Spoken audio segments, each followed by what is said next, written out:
श्री रजनीश दुबे जी, अपर मुख्य सचिव पशुधन डेयरी मत्स्य विकास, हमारे शासन में सहयोगी अधिकारी, मंडलायुक्त रोशन जी,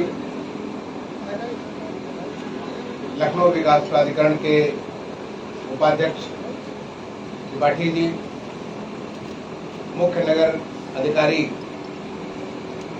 और हमारे जितने भी तमाम सारे अन्य वरिष्ठ अधिकारी यहाँ पे मौजूद हैं, लखनऊ विकास प्राधिकरण और नगर निगम के तमाम सारे कर्मचारी अधिकारीगण, अन्य तमाम सारे सम्मानित नागरिकगण, बंधुओं, मुझे बहुत खुशी है कि आज यहाँ पे लखनऊ विकास प्राधिकरण द्वारा, जो कि कभी एक कंस्ट्रक्शन एक्टिविटी का प्लेस हुआ करता था, बताया गया,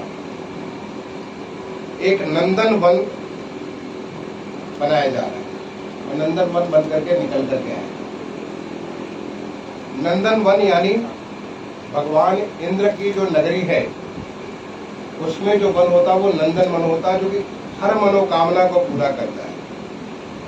हर एक इच्छा उसी के अंदर जो है वो कल्प वृक्ष जो है, कल्प वृक्ष जिसको कहते हैं, कल्प वृक्ष उसी नंदन वन में ही होता है। ये नंदन वन जो यहाँ पे बन करके निकल रहा है, ये भी हमारी हर इच्छाओं को पूर्ति करेगा। आप पूछेंगे कैसे? आप देखिए यहाँ पे ब्रह्मा विष्णु महेश तीनों के तीनों मौजूद है अर्चनगिरी के रूप में। मैं कहूँगा हमारे त्रिपाठी जी से कि यहाँ पे हमारी त्रिदेवियां महाकाली, महासरस्वती और महालक्ष्मी, उन तीनों को भी यहाँ स्थापित कर दें, यहाँ पे स्थापित कर दें।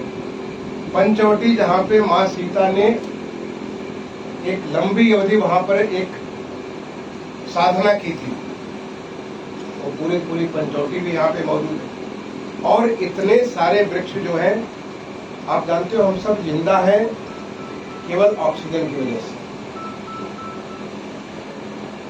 आप सोचिए कि अगर आप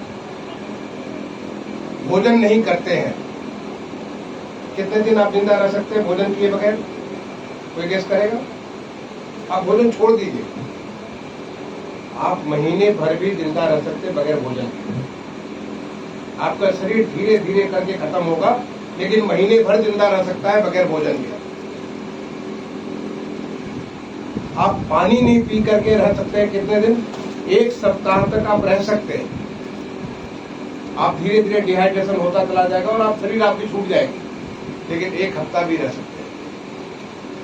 लेकिन ऑक्सीजन के बगैर आप एक मिनट भी नहीं रह सकते। और उस ऑक्सीजन को जो हम सबको जिंदा रखता है, जो इसको प्राणवायु कहा गया, हमारे हम उसे प्राणवायु कहते हैं, उस प्राणवायु को देने वाले यही तो पेड़ है।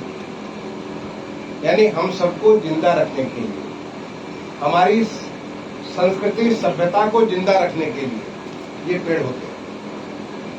इन पेड़ों के माध्यम से आपको बहुत किस्म के फल मिलते हैं। बहुत सारे पेड़ यहाँ लगे हैं, बहुत सारे फल जो हमारे खाने के काम आते हैं, बहुत सारे फल हमारे पशुओं के खाने में काम आते हैं, बहुत सारे फल हमारे पक्षियों के खाने में काम आते हैं, बहुत सारे फल वो तमाम सारे जो पर्यावरण को संतुलित रखने के लिए बहुत सारे किस्म के कीड़े मकोड़े पतंगे, बहुत सारी चीजें उनके काम आते हैं।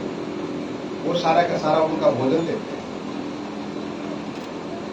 बहुत सारे पेड़ हमको जो है, हम एक जो फूल होता है उनसे कितनी सारी प्रसन्नता, एक फूल मिल जाता है आदमी कितना खुशहाल हो जाता है। इतने किस्म के फूल आपको देते हैं, कितने किस्म की औषधियां देते हैं ये पेड़ हमें।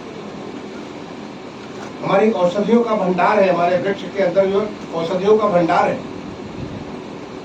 और हम सबकी जिंदगी को खुशहाल रखने के लिए एक हम बचपन में कविता पढ़ते थे, जीते लकड़ी मरते लकड़ी, हरदम लकड़ी लकड़ी लकड़ी, ऐसा कुछ कविता पढ़ते थे कि जब हम बच्चा पैदा होता है तो लकड़ी के साथ उसका शुरुआत होता है, जब हम बड़े होके मरते हैं तब भी लकड़ी के साथ। अभी मुझे कविता याद नहीं, मैं थोड़ा सोचूंगा तो मुझे कविता याद आ जाएगी।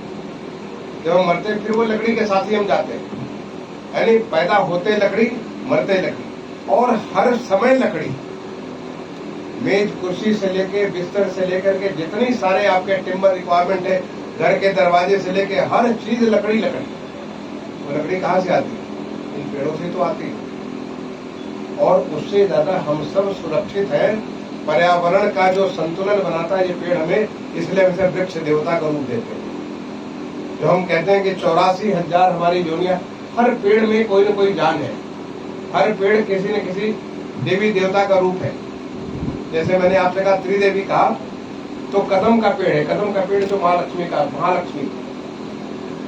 जो नीम का पेड़ होता है महाकाली, और आम का पेड़ होता है महा सरस्वती का रूप होता है। तो हर पेड़ में इतने किस्म किस्म के हमारे पर्यावरण को सुरक्षित रखने की इतनी ताकत है। आज उत्तर प्रदेश में हमारा बहुत लो फॉरेस्ट कवर है, करीब 9%, 9.3% का फॉरेस्ट कवर है। और हमारे माननीय मुख्यमंत्री जी ने लक्ष्य रखा कि अगले 5 साल के भीतर हम इस कवर को 15% ले जाएंगे। और 15% ले जाने के लिए उन्होंने हम सबको एक चुनौती दी, उत्तर प्रदेश के नागरिकों की चुनौती दी। क्या आप एक दिन में 30 करोड़ पेड़ लगा सकते हो? और अब तक अनुपम का बताएंगे कितने पेड़ लग चुके हैं आपको, क्योंकि मेरा मोबाइल कहीं और भी चार्जिंग में लगा हुआ है, ले आइए। हमारे इतने पेड़ ऑलरेडी इतने लग चुके हैं। यानी उत्तर प्रदेश के नागरिकों ने जो माननीय मुख्यमंत्री जी ने जो एक लक्ष्य रखा है, चुनौती दी अपने नागरिकों के लिए, अब आपको मैं बताता हूँ कि कितने पेड़ हमारे लग चुके अब तक जो है। ये हमारी खासियत है उत्तर प्रदेश की।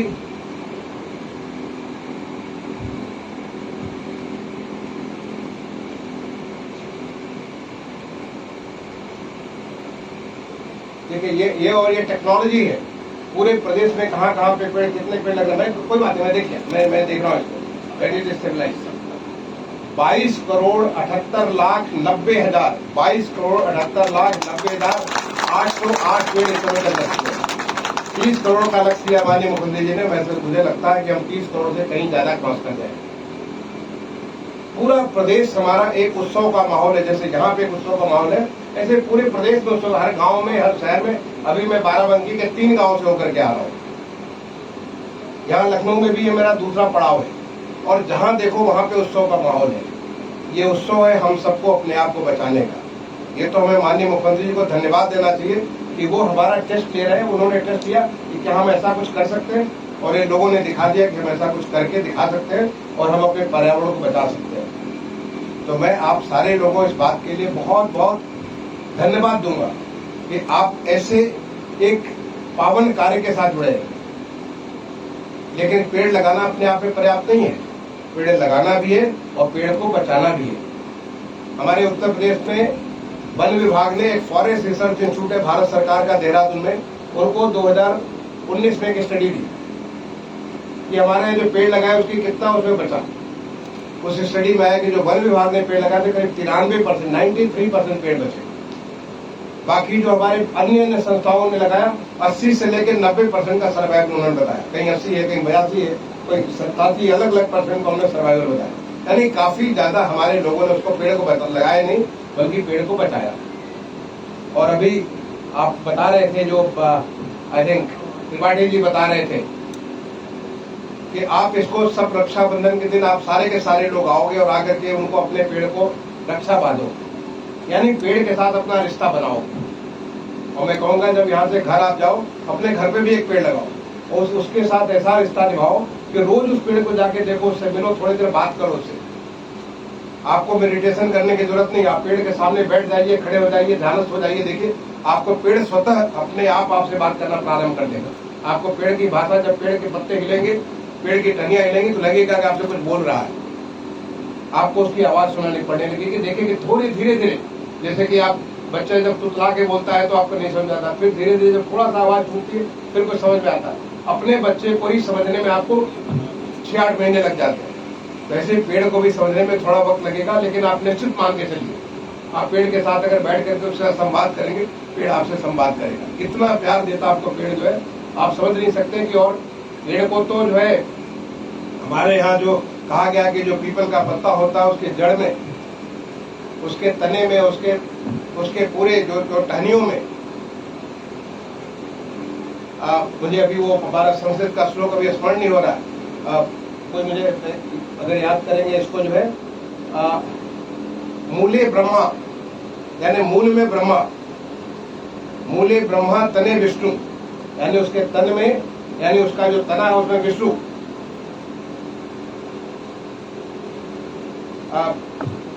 टहनियों में भगवान शंकर के जूट, और पत्ते पत्ते में सारे के सारे देवी देवता होते हैं। यानी एक ही पेड़ में सब कुछ, सारा का सारा, पूरे ब्रह्मांड की सारी शक्तियां वहां विराजमान होती है।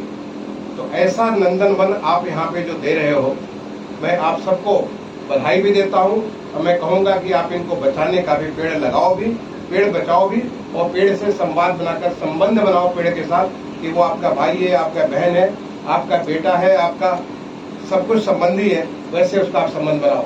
तो आप देखोगे कि आप पर्यावरण की सुरक्षा के लिए, हम सबको बचाने के लिए एक बहुत बड़ा योगदान देंगे।